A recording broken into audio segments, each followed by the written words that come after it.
और शुरुआत इस वक्त की बड़ी खबर से करेंगे। शिमला से बड़ी खबर है, जहां पर सुक्खू सरकार का एक और बड़ा फैसला।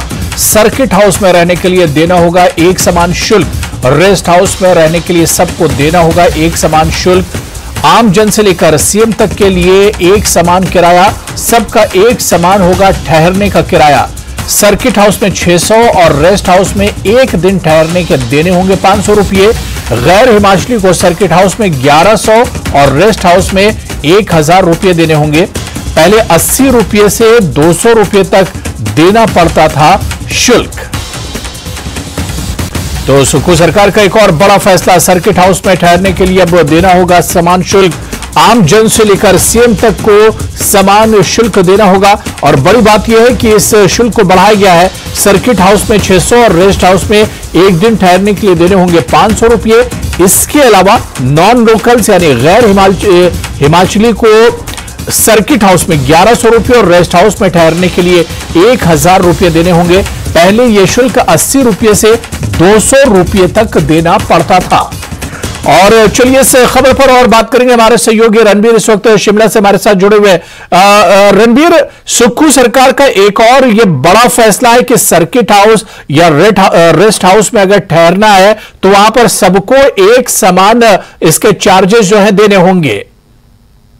जी हाँ, बिल्कुल। इस बाबत जो है आज अधिसूचना भी जारी की गई है। और यहाँ पर आपको याद होगा कि जब मुख्यमंत्री की कुर्सी संभाली थी सुखविंदर सिंह सुक्खू ने, उसके बाद कुर्सी संभालने के कुछ ही दिन बाद उन्होंने घोषणा की थी कि जो हिमाचल से बात, जैसे चंडीगढ़ में हिमाचल भवन है और दिल्ली में हिमाचल भवन है बंडी हाउस के पास, और उसके बाद हिमाचल सदन है, वहां पर जो ठहरने का किराया था वो भी उन्होंने जो है एक समान कर दिया था। यानी आम हो चाहे खास, वो जो है बराबरी में जो है उसका भुगतान करे। पहले रियायती दरों पर जो है जो लिस्टेड होते थे इसमें उन सबको ये मिलता था। लेकिन अब ये आदेश, ये अधिसूचना जिस तरह से जारी की गई है, जो रूम टैरिफ से फिक्स किया गया है, जिसमें सर्किट हाउसेज है 12 के 12 जिलों में सर्किट हाउस है, और रेस्ट हाउस जो अलग अलग विभागों के हैं, जैसे जिसमें पीडब्ल्यूडी का रेस्ट हाउस है, चाहे फॉरेस्ट डिपार्टमेंट का है, उसमें जो दरें है वो तय की गई है। लेकिन अभी जो अधिसूचना जारी की गई है, जो ब्लिस पार्क है शिमला का जो सर्किट हाउस है और पीटर हॉफ जो स्टेट गेस्ट हाउस है, राज्य गेस्ट हाउस है, उनको छोड़कर अन्य सभी जो सर्किट हाउस और रेस्ट हाउस है ये दरें लागू होगी। देखिए, इसमें स्पेसिफिकली जो कैटेगरी इसमें डिसाइड की गई है, इसमें मुख्यमंत्री है, इसमें विधानसभा के स्पीकर है, डिप्टी स्पीकर है, सभी मंत्री है, एमपीज है, हाईकोर्ट के जजेस हैं, निगम बोर्डों के चेयरमैन है, गवर्नमेंट ऑफिशियल्स है, और इसके अलावा जो एक्स चीफ मिनिस्टर है, एक्स मिनिस्टर्स है, एक्स जजेस है, उनको भी ये सुविधा जो मिलेगी। वो एक आम आदमी अगर 600 रुपये भरेगा तो उन्हें भी 600 रुपये पूरे एक दिन एक रात का ठहरने का उन्हें 600 रुपये देना होगा सर्किट हाउस में, और 500 रुपये रेस्ट हाउस में देना होगा। और ये जो दरें है, ये जो सेंट्रल गवर्नमेंट के एम्प्लॉयज है, चाहे वो यूटी जो यूनियन टेरिटरी के एम्प्लॉयज है, चाहे हिमाचल गवर्नमेंट के, उनके लिए भी यही दरें हैं। और जो मीडिया चैनल के या अखबारों के जो एडिटर्स हैं, या फिर जो प्रेस कॉरेस्पॉन्डेंट है जो एक्रीडेटेड है, उनके लिए भी एक समान दरें हैं। केवल जो डिफरेंस वो है, जो अगर गैर हिमाचली है वो अगर सर्किट हाउस में जाएगा उससे 1100 रुपये वसूले जाएंगे, और जो रेस्ट हाउस है उसमें 1000 रुपये उनसे एक दिन का वसूला जाएगा। तो ये परिवर्तन मुख्यमंत्री की तरफ से किया गया है, ये आदेश जारी किए गए हैं, क्योंकि मुख्यमंत्री ने पहले भी कहा था, जिस दिन ये फैसला किया था, ये जो सरकारी सुविधाएं हैं ये सीमित ना हो केवल जो डेजिग्नेटेड लोग हो, क्योंकि ये रेस्ट हाउस जो है कई दूर जगह पर जाना पड़ता है, किसी काम के सिलसिले में लोगों को जाना पड़ता है, तो वो ये सुविधा जो है उन्हें मिल सके, चाहे वो रेस्ट हाउस हो चाहे सर्किट हाउस हो, क्योंकि सस्ती दरों पर वहां पर जो है ये सुविधा मिलती है। बड़ी बात इसमें एक और है अबू, कि ये मिलेगा कैसे, ये अप्लाई इसके लिए करना पड़ता है। तो ये देखिए कि अगर सरकारी अकोमोडेशन किसी ने लेनी होती है तो जाहिर सी बात है उसमें मारोमारी रहती है। ये अब ये है कि जिसके हिस्से में आया तो, लेकिन एक समान जो है सभी को खर्च करना पड़ेगा। जी तो बिल्कुल सुक्खू सरकार का एक बड़ा फैसला है और अब सबको एक समान ही चार्जेस इसके देने होंगे, चाहे सर्किट हाउस या रेस्ट हाउस में जिसे ठहरना है। और बहुत डिटेल में हमारे सहयोगी रणवीर ने भी तमाम जानकारी दी। बहुत बहुत शुक्रिया रणवीर, हमारे साथ इस खबर पर जुड़ने के लिए और डिटेल में जानकारी देने के लिए। आगे बढ़ेंगे। सीएम सुखविंदर सिंह सुक्खू चंडीगढ़ में है। मुख्यमंत्री के दाहिने पैर में कुछ दिनों से दर्द की शिकायत थी, जिसका सीएम सुक्खू ने फोर्टिस अस्पताल से एमआरआई करवाया, जिसके बाद डॉक्टरों ने उन्हें फिजियोथेरेपी की सलाह दी है और 2 से 3 दिन आराम करने की भी सलाह दी है। बता दें कि आज चंडीगढ़ में ही रुकेंगे सीएम सुक्खू। देखिए, मुख्यमंत्री जी के स्वास्थ्य को लेकर कोई चिंता का विषय नहीं। आपने देखा कि कल भी छुट्टी थी ईद की, कल भी पूरे दिन 3 बजे तक काम करते रहे और डेली काम कर रहे हैं, हर फंक्शन में जा रहे हैं। बहुत छोटी सी उनके टांग में थोड़ी सी दिक्कत थी, वो ऐसी कोई सीरियस प्रॉब्लम नहीं है, लेकिन वो चंडीगढ़ गए हैं कि सेकंड ओपिनियन लेने के लिए और पूरी तरह से स्वस्थ है और मुझे लगता है आज या कल जो है वापस लौट जाएंगे। नहीं, ठीक है, आराम करेंगे तो जल्दी ठीक हो जाएंगे। और वो तो मैं जो पिछले हफ्ते का मैंने उनका रूटीन देखा है कि वो आराम कर नहीं पाते हैं। जब भी लोग दिखते हैं, लोगों से मिलना, काम निपटाना, 10 बजे तक काम करना ऑफिस में या छुट्टी के दिन भी काम करना, ये उनके नेचर में है। लेकिन अगर वो 2-3 दिन रेस्ट करेंगे तो स्वाभाविक तौर पे उसमें जल्दी स्वस्थ हो जाएंगे। लेकिन कोई घबराने वाली या कोई ऐसी चिंता का विषय बिल्कुल नहीं है। तो उधर डिप्टी सीएम मुकेश अग्निहोत्री ने दिल्ली प्रवास के दौरान कांग्रेस राष्ट्रीय अध्यक्ष मल्लिकार्जुन खड़गे और कर्नाटक के डिप्टी सीएम डीके शिव कुमार से मुलाकात की। इस दौरान सरकार और संगठन से जुड़े विभिन्न मुद्दों पर चर्चा की गई। जब भी दिल्ली आए तो एक शिष्टाचार भेंट होती है लीडर्स से। तो नेशनल कांग्रेस प्रेसिडेंट से जो है भेंट की है। कोई no political agenda, nothing of this sort. नहीं, मैं ये तो नहीं कह सकता। हमें लोकसभा की अब तैयारी करनी है। हमारी 4 सीटें हैं, उसकी तैयारी कैसे करनी है वो रोड मैप अब हम बनाएंगे जी। और जो हमारे गारंटीज हैं उनको हमने कैसे लागू करना है, कैसे हमने आगे बढ़ना है, और चीफ मिनिस्टर साहब के साथ बैठ के डिस्कस करके बना लेंगे। नरेश अरोड़ा जो मीडिया की दुनिया के अब बेताज बादशाह हैं जी। और बहुत बढ़िया जो है इन्होंने परफॉर्म किया है कर्नाटक में, अभी राजस्थान में कर रहे हैं। हमारे पुराने दोस्त हैं मीडिया के टाइम के। हाँ। हम मीडिया से जुड़े रहे हैं तो तब से हमारे दोस्त हैं। और ज़्यादा मुझे नहीं मालूम, लेकिन जैसे हमारी अपने इलेक्शन थे तब भी हम इनसे गाइडेंस लेते थे कि जब हिमाचल में भी चुनाव थे, हमने चाहे किसी भी तरीके से लड़े, लेकिन हम इनसे गाइडेंस लेते थे कि हमें कैसे आगे जाना है। अभी भी कंसल्टेशन करेंगे। केंद्रीय स्वास्थ्य मंत्री मनसुख मांडविया 2 दिन का हिमाचल दौरा पूरा कर दिल्ली लौट गए। उन्होंने मनाली में बीजेपी के संयुक्त सम्मेलन में शिरकत की और मोदी सरकार की योजनाओं को जन जन तक पहुंचाने की बात कही। इससे पहले उन्होंने लाहौल स्पीति का भी दौरा किया और अटल टनल का जायजा लिया।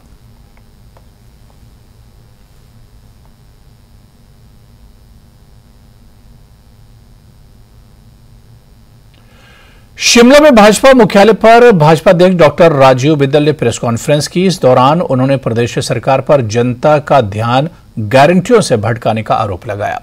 बिंदल ने कहा कि गारंटियों के नाम पर जनता को अभी तक कुछ नहीं मिला है। पूर्व सरकार पर कर्ज लेने की बात करते रहे, लेकिन खुद हर महीने 1000 करोड़ का कर्ज ले रहे हैं। उस पर से कर्ज की लिमिट बढ़ाने की मांग भी रखी जा रही है। इसके अलावा बिंदल ने कहा कि भाजपा सरकार ने ही विदेशी सेब पर इंपोर्ट ड्यूटी लगाई थी और 50 से 70% की थी। भाजपा हमेशा किसानों और बागवानों की हितैषी रही है। और इस मामले में मुझे लगता है कि केवल और केवल जनता का ध्यान भटकाने की दिशा के अंदर सरकारी पक्ष के लोग लगे हैं। आज आवश्यकता इस बात की है, सर्दियों के अंदर भयानक सूखा पड़ा, लगातार विपक्ष आवाज उठाता रहा, असेसमेंट भी हुई, राहत के नाम पर कुछ नहीं मिला। आप लगातार कहते रहे कि कर्ज लिया, कर्ज लिया, जयराम ठाकुर सरकार ने कर्ज लिया। आप हर महीने हजारों करोड़ रुपए का कर्ज ले रहे हैं और राहत के नाम पर, विकास के नाम पर कुछ नहीं। आज आप अपनी उपलब्धि की बात बताएं कि आपने क्या किया। 8 महीने बीत गए, गारंटी के नाम पर शून्य। हम कभी अगर चले जाएं गांव में तो बहनें हमको पकड़ लेती हैं कि वो पैसा नहीं आया गारंटियों का। हमें बताना पड़ता है कि साहब जरा सरकार से पूछो।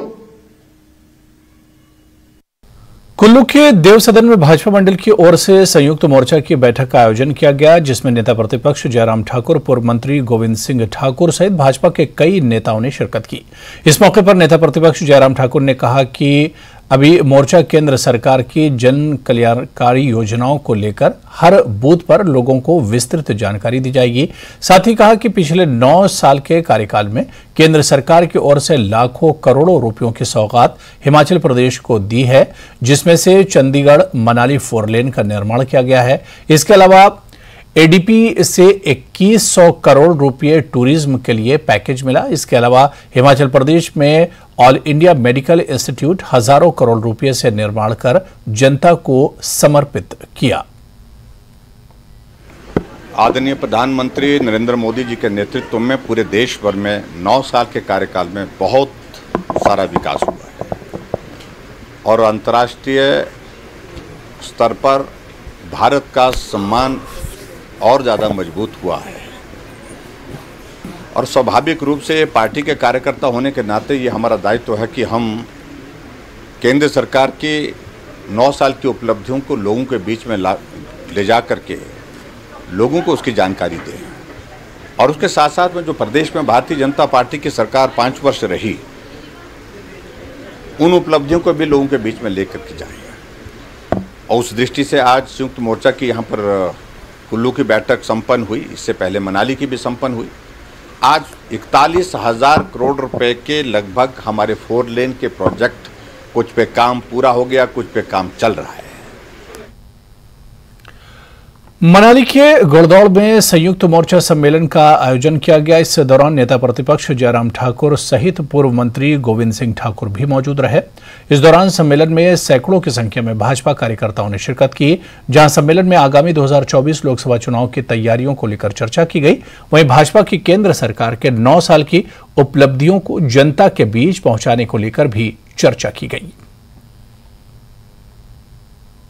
और मुझे इस बात की खुशी है कि व्यस्तताओं के बावजूद भी बड़ी संख्या में आज सभी मोर्चों के कार्यकर्ता यहां पर उपस्थित हुए। नरेंद्र भाई मोदी जी ने बतौर प्रधानमंत्री देश के अंदर जो 9 वर्ष के कार्यकाल में जो योजनाएं चलाई, उन योजनाओं के माध्यम से जो लाभ मिला है और प्रदेश और देश आगे बढ़ा है, उन सारी बातों को लोगों तक पहुंचाने का ये कार्यक्रम है।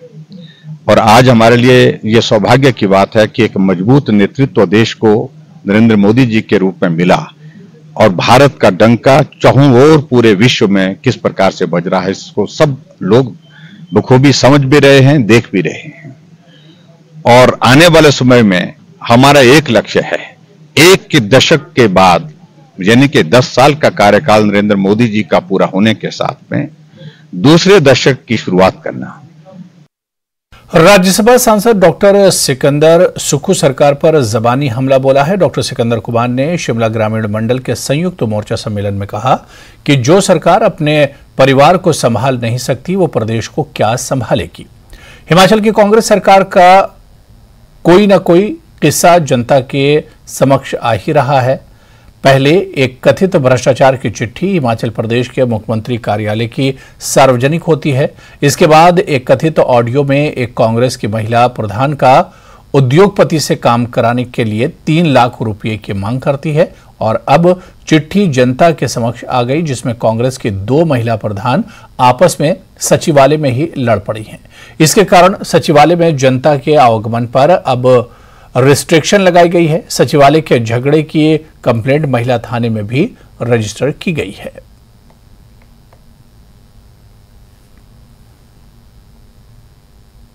देश भर में कांग्रेस को मजबूत करने के लिए विभिन्न कार्यक्रम आयोजित किए जा रहे हैं। भारत जोड़ो यात्रा के बाद अब युवा कांग्रेस पदाधिकारियों का ट्रेनिंग कैंप पूरे देश में आयोजित किया जा रहा है। इसकी कड़ी में जिला स्तर पर ट्रेनिंग कैंप का आयोजन युवा कांग्रेस के पदाधिकारियों के लिए किया जा रहा है, जिसकी शुरुआत सोलन से हुई है। इसका आज समापन समारोह भी आयोजित किया गया। इस ट्रेनिंग कैंप के समापन समारोह में प्रदेश के स्वास्थ्य मंत्री धनीराम शांडिल इस दौरान स्वास्थ्य मंत्री धनीराम शांडिल ने कहा कि कांग्रेस की मजबूती के लिए विभिन्न स्तर के कार्यक्रम देश भर में आयोजित किए जा रहे हैं। भारत जोड़ो यात्रा के बाद कांग्रेस के हर वर्ग का ट्रेनिंग कैंप आयोजित किया जा रहा है। नेता के पदाधिकारी हैं, मैं इनका धन्यवाद करता हूं कि इन्होंने एक अच्छा आरंभ किया। इसी जिले से इस सब जिलों में होगी 2-2 दिन का प्रशिक्षण शिविर है और इसमें सब प्रकार के जितने भी हमारे युवाओं को आगे बढ़ने के लिए और खासकर 2024 के इलेक्शन को ठीक संचालन देने के लिए और ठीक प्रकार की इन्हें शिक्षा मिले, इसीलिए ये शिक्षण शिविर चले हैं। मैं इन सबको पूरा जहाँ संरक्षण देता हूँ वहीं आशीर्वाद भी देता हूँ और हमारी पूरी सपोर्ट है। स्वास्थ्य मंत्री कर्नल धनीराम शांडिल ने नकली दवा उत्पादकों पर शिकंजा कसने के लिए बड़ा फैसला लेने का ऐलान किया है। उन्होंने कहा है कि जिस फार्मा उद्योग के दवा सैंपल 2 बार फेल होंगे, उन्हें राज्य में इसका उत्पादन नहीं करने दिया जाएगा। ये उन्होंने बद्दी दौरे के दौरान बात कही। गौरतलब है कि हिमाचल के बद्दी बोरीटीवाल में दवा निर्माण की कुछ कंपनियों के सैंपल फेल होने के साथ जनता के स्वास्थ्य के साथ खिलवाड़ करने के कई मामले सामने आए हैं। इस बार सरकार इन पर नकेल कसने के दावे तो करती है, मगर दावों के बावजूद ऐसे मामले थमने का नाम नहीं ले रहे हैं। जो हमें सचमुच राष्ट्रीयता हम बोलते तो हैं पैदा करनी, वो भी आई नहीं। दवाइयों के सैंपल फेल इसलिए हो रहे हैं कि लोग चाहते हैं कि बीच में चाहे राख डाल दो, चाहे चूना डाल दो और पैसे ले लो, 40 के 400, 400 के 4000। ये मन की जो भावना है, इसको हम कानून के तरीके से कर रहे हैं। मैंने तो कहा है जिसके सैंपल 2 बार जो फेल होगा, I will him dispatch from the Himachal only. I won't let him come back to Himachal. If that I assure you, as a minister, I can tell you as long as I am the health minister. तो चलिए इस bulletin में अभी फिलहाल इतना ही। नमस्कार।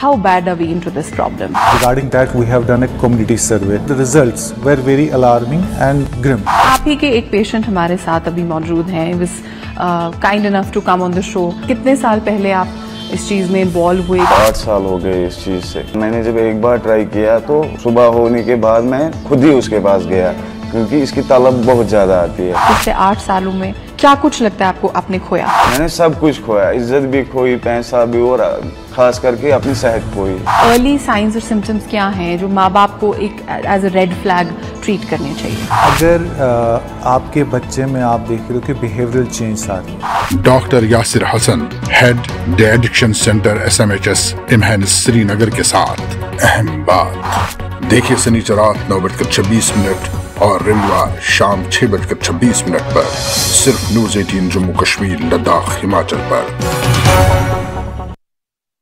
16 channels, 15। Bhajpa कार्यकर्ताओं को आने वाले समय में एकजुट होकर काम करने के साथ साथ भाजपा कार्यकर्ताओं से आम जन के साथ संपर्क बनाने का आह्वान किया। मनाली में बीजेपी के महा जनसंपर्क अभियान का आगाज किया गया। पूर्व शिक्षा मंत्री गोविंद सिंह ठाकुर ने अभियान की शुरुआत की। अभियान के तहत बीजेपी के नेता और कार्यकर्ता लोगों को बीच जाकर उन्हें मोदी सरकार के 9 सालों का कार्यकाल की उपलब्धियां गिनाते हुए नजर आए। नाहन में बीजेपी प्रदेश अध्यक्ष डॉक्टर राजीव बिंदल ने मेरा बूथ सबसे मजबूत अभियान के तहत पार्टी कार्यकर्ताओं के साथ प्रधानमंत्री का संबोधन सुना। इस दौरान बीजेपी प्रदेश अध्यक्ष ने कहा, बीजेपी की ओर से देश भर जत्थे को हरी झंडी दिखाई और हरी झंडी जब दिखाई तो ये उधमपुर से होता हुआ ये यात्रियों का जत्था रामबन पहुंचा। रामबन से होता हुआ ये आगे काजीगुंड पहुंचा और काजीगुंड पहुंचते ही इस यात्रा ने नवयुग टनल पार किया, कश्मीर में एंट्री हुई। अब से 1 घंटा पहले तकरीबन इस अमरनाथ यात्रियों के जत्थे ने, आपको बता दें कि पंथ चौक में भी एंट्री यानी श्रीनगर में भी एंट्री कर ली। अब ये पड़ाव आगे की ओर बढ़ रहा है। कहा यह जा रहा है कि तकरीबन 3 से 4 बजे तक ये जत्था नुनमन बेस कैंप और बालतल बेस कैंप तक पहुंच जाएगा। वहां पर कैसी तैयारियां हैं ये भी हम आपको बता रहे हैं और इस बार किस तरह से पिछले के मुकाबले बदलाव किए गए हैं तैयारियों में, ये भी लगातार हम आपको बता रहे हैं। लेकिन राह कठिन है, लेकिन उससे बड़ी है दर्शन की चाह। जी हाँ, बाबा बर्फानी के दर्शन करने के लिए ये तमाम तीर्थयात्री निकल चुके, लेकिन इस बीच एक हैरान भरी खबरें, हैरानी पूर्वक खबरें सामने भी आई हैं। कल भी आई थी सांबा से और आज कठुआ से आई कि कुछ ऐसे राज्य हैं, इलाके हैं जहां पर फेक रजिस्ट्रेशन के झांसे में यात्रियों को लाया गया और जब वो प्रवेश द्वार जम्मू कश्मीर के लखनपुर पहुंचे तो पता चला कि उनका रजिस्ट्रेशन फेक है। एक रजिस्ट्रेशन पर उन्होंने कम से कम 7 से 8 हजार रुपए का खर्च किया। तो आप अंदाजा लगा सकते हैं कि इस होली यात्रा पर भी कुछ ऐसे काले लोग हैं धंधे करते हुए, उनके खिलाफ कड़ी कार्रवाई की जानी चाहिए। पहले जत्थे में जो यात्री शामिल हैं उनकी अगर हम बात करें तो 3000 से ज्यादा यात्री पहले जत्थे में शामिल हैं जो पवित्र गुफा के दर्शन के लिए निकल पड़े।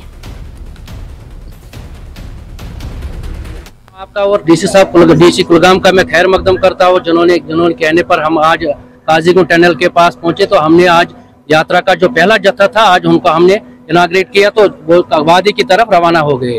तो इसलिए मेरी गुजारिश है पूरे हिंदुस्तान के लोगों को, आप कश्मीर आइए और हम आपके स्वागत के लिए तैयार है जनाब। तो बाकी डीसी साहब ने हमारे आज यहाँ प्रोग्राम बनाया था, काजीगुंड DIG साहब भी थे, SSP साहब थे, SP साहब थे, तो हम उनका भी वेलकम करते। हम PRI मेंबर डिस्ट्रिक्ट कुलगाम के हैं। आज हमने तहे दिल से स्वागत किया है यात्रा काजीगुंड टनल के साथ। क्या मैसेज रहेगा? मेरी मैसेज रहेगी सर, हमारी यही मैसेज रहेगी पूरे हिंदुस्तान को कि आप जोग दर जोग आइए, हम आपके स्वागत के लिए तैयार है। बार बार आइए, हम आपके लिए तैयार है। ये पहली यात्रा आया